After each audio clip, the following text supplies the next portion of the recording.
Dick Bremer, our guest, as we come your way from Fort Myers, Florida. Jim Bartles here, along with our photographer, Connie Bartles.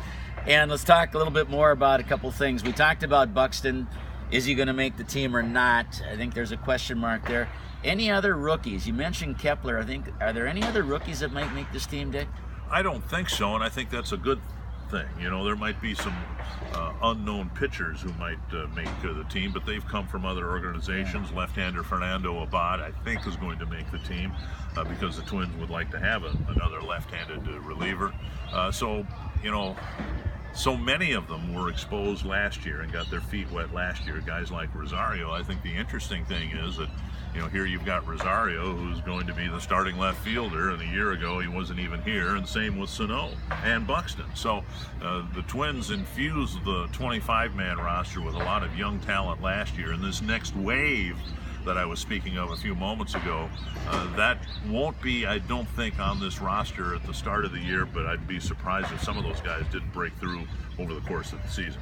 You and I have talked for the last couple of years about the future for this team, because based on what's in the minor league, and you've been touching on it already, but it continues to look very strong. I mean, as you mentioned, Barrios, probably not just a starting pitcher, but a guy who could be a number 2 pitcher on a rotation at some point. Some of the other players, Polanco's been sent down already, another really good player. Absolutely, and you know, regarding a Barrios, it's not an overstatement, I don't think, to say that a couple of years ago he would have been penciled into the rotation here already. But the Twins did invest an awful lot of money in the likes of Nolasco and Hughes and Santana, and they've seen, you know, Kyle Gibson develop. Tyler Duffy broke in last year. We didn't mention him with the rookies who came in last year. And fact of the matter is, in the last month and a half, he was the Twins' best pitcher, I think, as they stayed in the race until the very end. So, yeah, there's an awful lot of talent in this organization. And when you see or hear people from other organizations speak of the Twins' talent in the minor leagues with envy, then you know your team is on the right track. I've got to ask about the number 5 starter. You know, Malone and Nolasco, it's probably between them because Barrios probably gets sent down. But what are we looking at there? What's your thoughts on that number 5 starter? Well, I think Tommy Malone will make it, because I think Tommy Malone, when healthy, is a very good pitcher, and he gives the Twins a left-handed starter, which is, I mean, general managers will say, hey, they want starters out there who can get outs, but everyone would like to have a mix. You look at the White Sox, and they're almost as left-handed as the Twins are right-handed, with Chris Sale and others. So I think Tommy Malone will make it. Tyler Duffy, I think, based on what he did last year, he's not had the best spring, but he's been working on some things. So I think Tyler Duffy will make the rotation as well. So there, I think, there is the back end of the rotation, and Ricky Nolasco might start the year in the bullpen, but again, that speaks to the depth that the Twins will have in the rotation. Nolasco obviously has been a huge disappointment in his first 2 years with the Twins, but he has been a successful big league starter, so it's nice to have that parachute, if you will. Cross our fingers that he'll not just be the most high-priced long reliever in baseball, but eventually get back into that rotation. Absolutely, and I guess within that, you'd like to say he'll get back into the rotation because he's pitching so well, not because somebody else who was in the rotation at the start of the year failed. Dick Bremer, our guest. We're coming your way from Fort Myers, Florida. Dick, of course, a longtime TV broadcaster for the Minnesota Twins. Dick, what about our division? Everyone keeps saying the division is tougher this year. Maybe they always say that in spring training, but what about our division, and how do the Twins fit in this year? Last year we finished second. Well, I think the league, first of all, Jim, generally is going to be the most balanced we've seen in a long, long time. I predicted that there wouldn't be a team in the American League with fewer than 70 wins or more than 90. I think everybody's going to be in that slot between 70 and 90 wins. Within the league, in the American League Central, I think people around baseball would tell you that the Central Division might be the toughest in all of baseball in terms of balance. The White Sox should be better. We thought they'd be better last year, and they weren't. The Tigers should be, if they're healthier, could be better.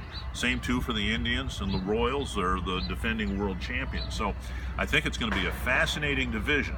I think that there's a chance that all 5 teams, I guess you win the World Series, you can't be any better than that, but the other 4 teams in the division might be better. It's going to be a really fun division to watch, I think.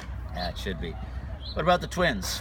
What do you think on a record this year? Last year we were hoping for 500. We did a little bit better than that. What do you think this year? Well, I think that they had some things finally go their way.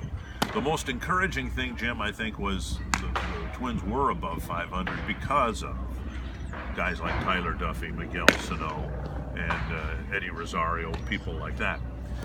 Those guys should only get better. You know, I don't think as good as the Twins were last year with 83 wins, I don't think you could look at anybody and say, well, they had a career year. So I think there's plenty of room for improvement for this team. And I do believe that if the rotation 1 through 5 can be competitive, this team can get north of 85 wins and maybe get into postseason play. Like say health and just holding up the whole season last year. You know, Perkins and Dozier second half wasn't what they would have liked to have had. Could have probably breezed into the playoffs had that been the case. But if we have that this year, there's some good optimism to be shared. Well, yeah, and you're talking about two guys that represented the Twins in the All-Star team, and they did not have good second halves, and that will be the key for Glenn, for one thing, to stay healthy for the whole baseball season. He's had he's been the All-Star now 3 times, and the last couple of years he's kind of broken down physically. So yeah, I think that if the All-Star players can play to that level for a full 6 months, there might be very well a 7th month for Twins fans this year. That'd be a lot of fun. Your son did some broadcasting last summer, didn't he? How's that going for him and possible another Bremer in the broadcast business? He had a great time. He broadcast games for the Wareham Gatemen out in the Cape Cod League last summer, and he is wrapping up his college at Northwestern University. He's actually going to be interning with the Twins this summer, and I don't think he'll be on the air or anything like that, but he of course grew up a big Twins fan. He had to keep track of his dad all those years, and so he's excited and I'm excited, and I think he has been at enough banquets with me over the years where I've said I've never had to work a day in my life, and he's at a point in his life where that sounds pretty good. So we'll see if he ends up going the broadcasting route or not. Dick, anything new on the TV side this year? Are you and Bert again, and your other partners that join in from time to time? It'll be essentially the same as last year. Bert will do roughly 100 telecasts. I intend on doing all of them, 150 or however many more they might add. And then the games that Bert doesn't do, Roy Smalley and Jack Morris will step in. And Jim, you can imagine, I think, how excited I am with all those guys. Because they all know so much about baseball, and they're very conversant about it.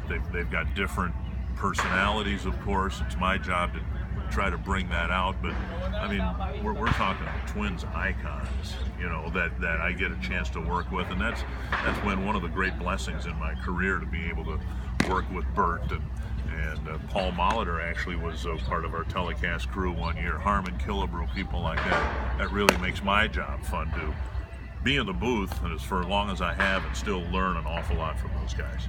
All right, Dick, now you brought it up, I got to ask your thoughts on the late Harmon Killebrew. What kind of guy was he? I had a chance to meet him a couple times. He was a special guy. Well, what I used to tell people was that Harmon was maybe the nicest man I met in baseball. And then I decided, well, actually, he's the nicest guy I ever met. In or out of baseball. He was just a phenomenal human being, and I still remember the thrill I got when, way back a long time ago, when he was named as my broadcast partner on an outfit called Spectrum Sports back in 1984 and 85. And I thought, how fortunate am I? Because he was, in the minds of many still is, the Minnesota Twins. And I got a chance to work with him a number of years, but especially that first year. Happened to be the year he was inducted into the Hall of Fame, so I got to go to Cooperstown for his induction. I just was very, very lucky, blessed, excited to be working with him and getting a chance to know him. He represented the Twins organization so very well up until the very end. I share real quick. I had a chance to hear Harmon speak at Paul Molitor's induction. He was they brought back someone from 20 years earlier, and he shared the story again about how his mom and dad had talked when the boys were playing out in the grass out in front of the house, and his mom said, or dad said, let them be, they're boys, we're raising sons, not grass. And I recorded that at the Hall of Fame induction ceremony. And then when Harmon was at our station in Hutchinson, he was on the tour that year, and I played that back for him, and he was so interested in how it sounded and how the story was, and what a just common Joe great guy, and it was so fun to see. Well, I remember being there at that induction ceremony and thinking to myself, you know, this is a once-in-a-lifetime thing. To be here and see my broadcast partner be inducted into the Hall of Fame, and then lo and behold, it became a twice-in-a-lifetime thing, because I did the same thing with Bert, you know, just a few years ago. Yeah. Dick Bremer, our guest. Dick, you talk about icons. You're an icon in our broadcast business, we think. Well, I've been very, very lucky. You know, this is a pretty select group of people who get to do what I get to do, and all of us, Jim, are always appreciative of how fortunate we are. And then within that, I mean, I get to do games for the team that I grew up following, and there are very, very few of us who've had that opportunity. I get excited before every game, and I really get excited before every season. I can't wait to get started. Dick Bremer, our guest. We're coming your way from Fort Myers, Florida.